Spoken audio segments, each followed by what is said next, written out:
there, as a former solo parent, I know firsthand how challenging it can be to manage all the tasks and responsibilities that come with raising children, all on your own.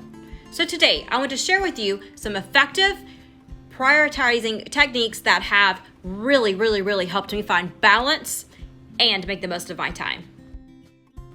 So tip number 1, you're going to start by creating a comprehensive to-do list. You're going to write down everything that needs to be done, from your daily chores to your long-term goals.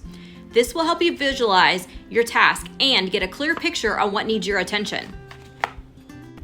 So next is time to categorize. You're going to divide your task into different categories based on their urgency and importance. One helpful framework is the Eisenhower matrix. The Eisenhower matrix has 4 quadrants: urgent and important, important and not urgent, urgent but not important, and not urgent and not important.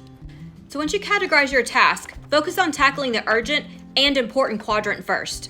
These are tasks that require immediate attention and have a significant impact on your life and your children's well-being. So by prioritizing these tasks, you ensure that you're taking care of the most crucial matters effectively. So now let's move on to the important but not urgent quadrant. These are tasks that contribute to your long-term goals and the well-being of your family, but they don't require immediate attention.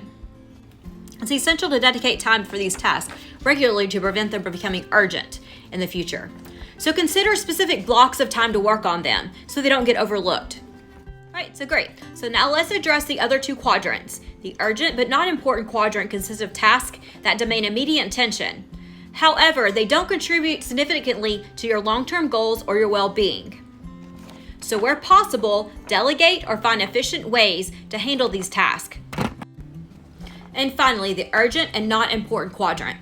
These tasks can be minimized or completely eliminated altogether. So be mindful of how much time and energy you actually invest in these activities. Remember, this is all about making intentional choices to focus on what truly matters. By using these techniques, you can gain clarity, you can reduce your overwhelm, and you can make the most of your time as a solo parent. I really hope these tips help you find balance and help you manage your task more effectively. Stay tuned for more solo parent tips and valuable insights on how you can live your best life.